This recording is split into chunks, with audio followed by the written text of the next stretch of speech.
Oke, Assalamualaikum warahmatullahi wabarakatuh.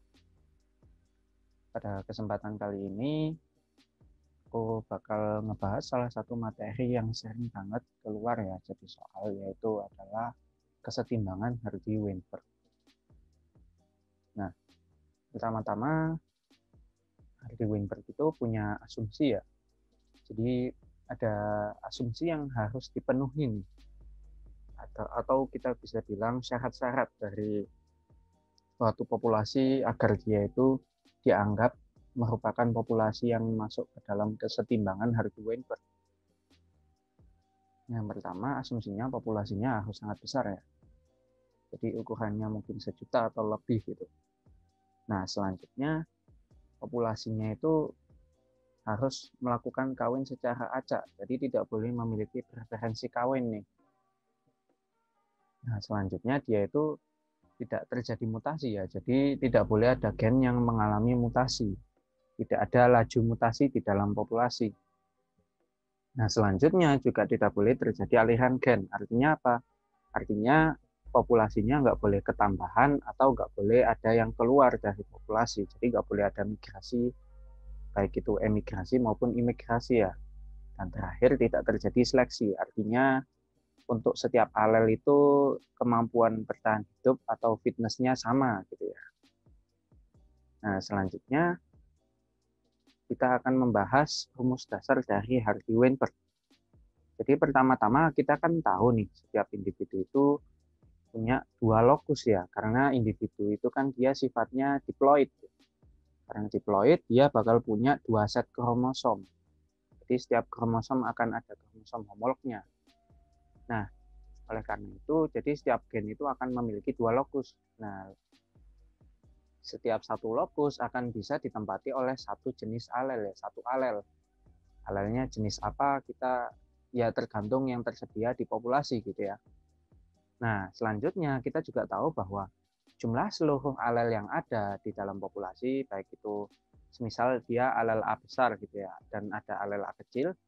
Nah, jumlah seluruhnya itu kalau kita bagi dengan semua lokus yang tersedia, artinya jumlah populasi kita kali 2 gitu ya, karena setiap satu individu itu membawa 2 lokus. Nah, itu kalau kita bagi, maka jumlahnya akan sama dengan 1, karena setiap alel akan setiap alel yang ada gitu ya itu akan menempati suatu lokus dalam suatu individu gitu. Nah, selanjutnya peluang dari ditemukan alel A itu kalau semisal kita misalkan sebagai P, lalu maka kita bisa menentukan peluang alel A kecil nih. Gimana caranya? Nah, kita kan tadi sudah tahu bahwa jumlah seluruh alel dibagi semua individu atau peluangnya dia suatu alel atau peluang seluruh alel gitu ya di setiap lokus itu adalah 1. Nah, berarti kalau kita mencarinya untuk yang A kecil, kita berarti tinggal mengurangi peluang alel A besar, kita kurangkan dari 1 gitu ya. Kan tadi kita tahu bahwa itu dia nilainya 1 gitu ya. Nah, selanjutnya kalau misalnya kita misalkan nih peluang alel A kecil itu adalah Q, maka peluang alel A besar ditambah peluang alel A kecil kan kita tahu tadi kita jumlah maka nilainya 1. Nah, selanjutnya dari sini kita bisa memanfaatkan dengan cara apa? Mengkuadratkan persamaannya. Nah, kan kita tahu nih 1 kita kuadrat itu nilainya sama dengan 1. Jadi karena P plus Q itu sama dengan 1, berarti kita boleh mengkuadratkan persamaan ini. Karena nanti hasilnya akan tetap sama dengan 1 gitu kan, karena 1 kuadrat sama dengan 1. Nah, kalau kita kuadratkan, maka kita dalam kurung ya, karena kan kedua ruasnya, bukan cuma P-nya saja atau Q-nya saja. Nah, setelah itu kalau kita kuadrat, maka kita akan mendapatkan hasil yaitu P kuadrat ditambah 2PQ ditambah Q kuadrat. Nah, apa sih gunanya dari persamaan ini? Guna dari persamaan ini itu adalah kita nantinya bisa memprediksi jumlah individu dengan genotipe tertentu di dalam populasi. Nah, kok bisa? Kan kita tahu nih bahwa si suatu alel itu dia punya peluang. Nah, dan suatu individu itu dia punya 2 lokus kan yang bisa diisi 2 alel. Maka peluang suatu alel itu atau peluang genotipe ya, peluang munculnya genotipe itu adalah sama saja dengan peluang dari kita menemukan atau kejadian di mana kita menemukan suatu alel menempati suatu lokus di dalam suatu individu. Nah, kalau misalnya nih kita mencari peluangnya ditemukan genotipe A besar, berarti kan kita mencari peluang lokus pertama itu ditempati A besar, dan lokus kedua itu ditempati A besar. Berarti peluangnya ini nanti dengan begitu, maka kejadian seperti ini, maka kita bisa mengkalikan kedua peluang ini, peluang ditemukan alel A di lokus 1 dan peluang ditemukan di lokus 2, kita bisa kalikan. Dari situ kita akan bisa mendapat peluang dari kita menemukan individu bergenotipe itu. Nah, karena kita tahu peluang ditemukannya alel A itu adalah P, dan kita tahu tadi itu caranya untuk mencari individu bergenotipe A besar itu berarti peluangnya P dikali peluangnya A besar dikali peluangnya A besar, berarti kita akan mendapat peluang atau P tadi dikalikan dengan P, makanya nanti nilainya berupa P kuadrat gitu. Nah, selanjutnya kenapa kok heterozigot itu 2 peki?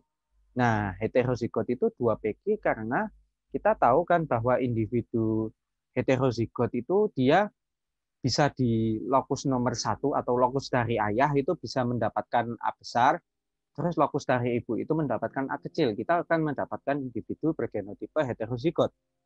Nah, tetapi kita juga bisa mendapatkan individu heterozigot kalau kita mendapatkan suatu individu dengan kombinasi dari ayah itu A kecil dan yang dari ibu itu A besar. Artinya apa? Artinya kita punya 2 jenis kombinasi ya, yaitu A besar A kecil dan A kecil A besar, yang nantinya kalau kita lihat secara genotipe itu dia dimasukkan menjadi satu jenis. Kita masukkan, kita langsung anggap sebagai heterozigot. Oleh karena itu, karena kita dapat peluang A besar ketemu A kecil dan A kecil ketemu A besar, akhirnya karena peluangnya bernilai sama, makanya kita jadikan satu. Kita jumlahkan, makanya dia bernilai 2 peki. Gitu. Kenapa kok bukan peki saja gitu ya? Nah, itu karena seperti itu. Jadi ini dijumlahkan karena kita itu menganggapnya, jadi kita menganggap ini seperti kombinasi gitu ya, di mana urutannya itu berpengaruh.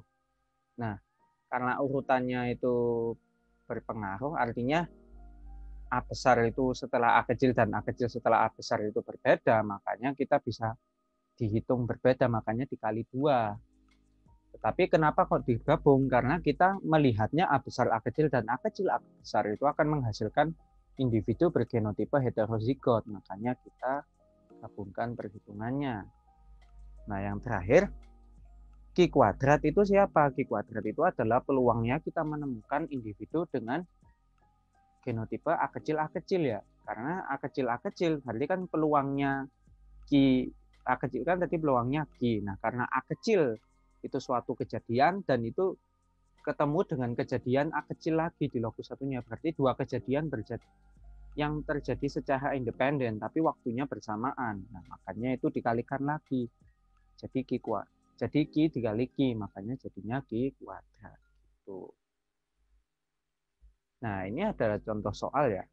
Bisa kalian kerjakan, dan nanti kalau kalian kerjakan agak mungkin bisa di kolom komentar, atau kalian nanti ya, hitung dulu deh. Kalian hitung dulu yang nomor 1 nih. Nah, kalian hitung dulu nomor 1, udah ketemu jawabannya. Nah, jadi aku bahas ya.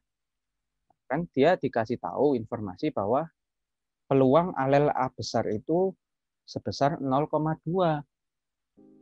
Berarti kita tahu P itu nilainya 0,2. Nah, kan kita tahu di rumus sebelumnya bahwa peluang alel A kecil itu adalah 1 min P. Berarti peluang A kecil itu adalah 1 dikurangi 0,2. Berapa? 0,8. Nah, dari situ kita sudah tahu peluang P dan kita sudah nilai P dan kita sudah tahu nilai Q.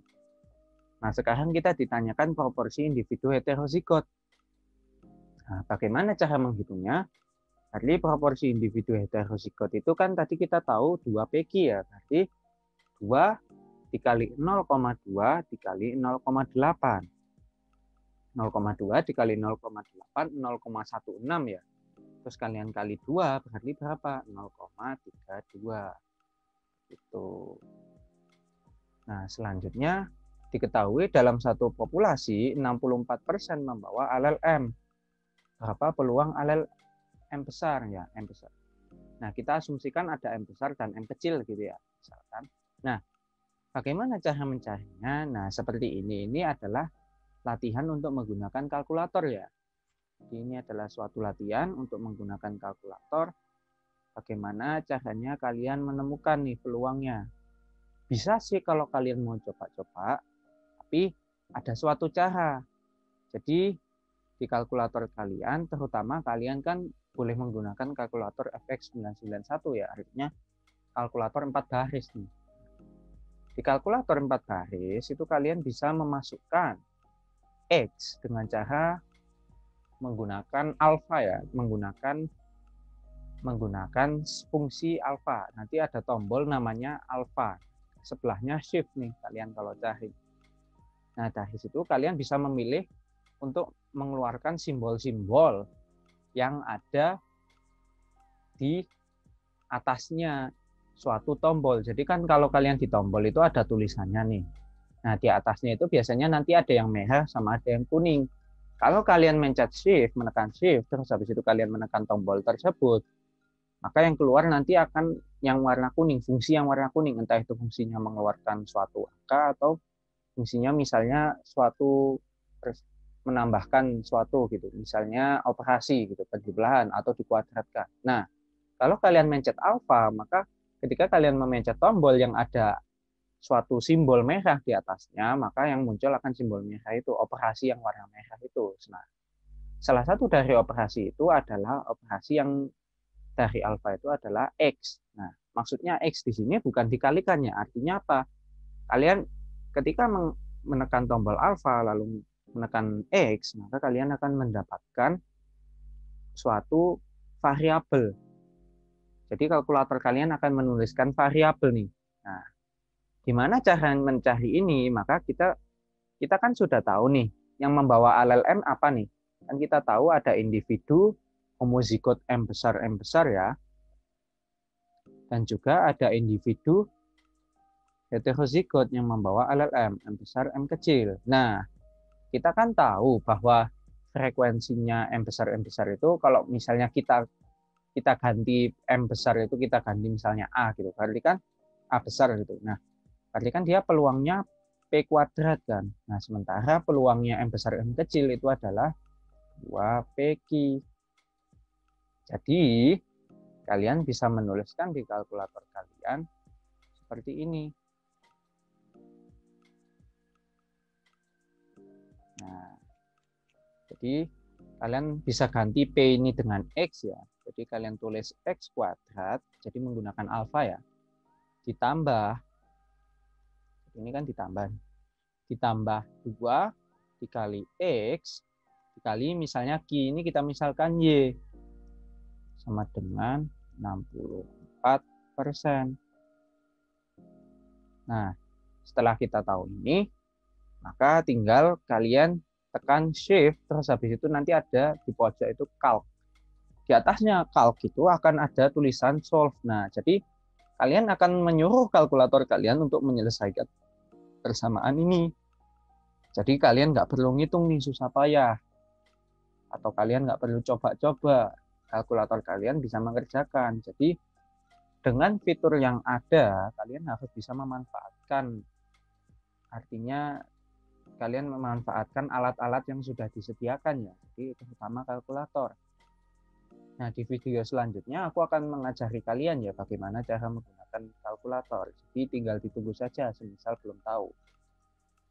Nah, untuk sementara kalian sudah mendapatkan hasilnya ya berapa ya ini kira-kira. Nah, kemungkinan besar kalian akan mendapatkan nilai sekitar mungkin 0,8 ya. Jadi menariknya kalian akan langsung bisa mendapatkan berapa peluang alel M-nya nih. Nah, jadi begitu ya untuk cara mengerjakan soal ini. Kok bisa 0,8? Ya kita coba saja. Ya, X kuadrat berapa, terus 2XY berapa gitu ya. Jadi ini sebenarnya kalian tinggal menghitung ya. Sepertinya bukan 0,8 sih. Mungkin nilainya sekitar mungkin dia 0,2 atau berapa gitu. Tapi kalian sudah tahu bahwa kalkulator kalian punya fitur nih, bisa menghitung. Jadi seperti itu untuk Hardy Weinberg, nggak terlalu banyak kan, nggak terlalu sulit. Jadi yang penting adalah kalian bisa memahami nih, kenapa kok komponen-komponen seperti P kuadrat itu apa sih, 2PG itu apa sih, dan Q kuadrat itu apa. Dengan kalian menguasai bagian-bagian komponen-komponen dari persamaan ini, maka kalian akan bisa menentukan, kalian akan bisa mengerjakan soal tanpa perlu harus menghafal P kuadrat itu. Rumus seperti ini kalian tidak perlu menghafal. Jadi kalian dengan mengetahui P kuadrat itu siapa, 2PG itu siapa, Q kuadrat itu siapa, ketika kalian dikasih soal dua jenis soal seperti ini, kalian akan bisa menentukan jawabannya. Jadi seperti itu untuk pembahasan singkat ini ya, semoga bisa membantu kalian untuk memahami materi ini. Terima kasih. Wassalamualaikum warahmatullahi wabarakatuh.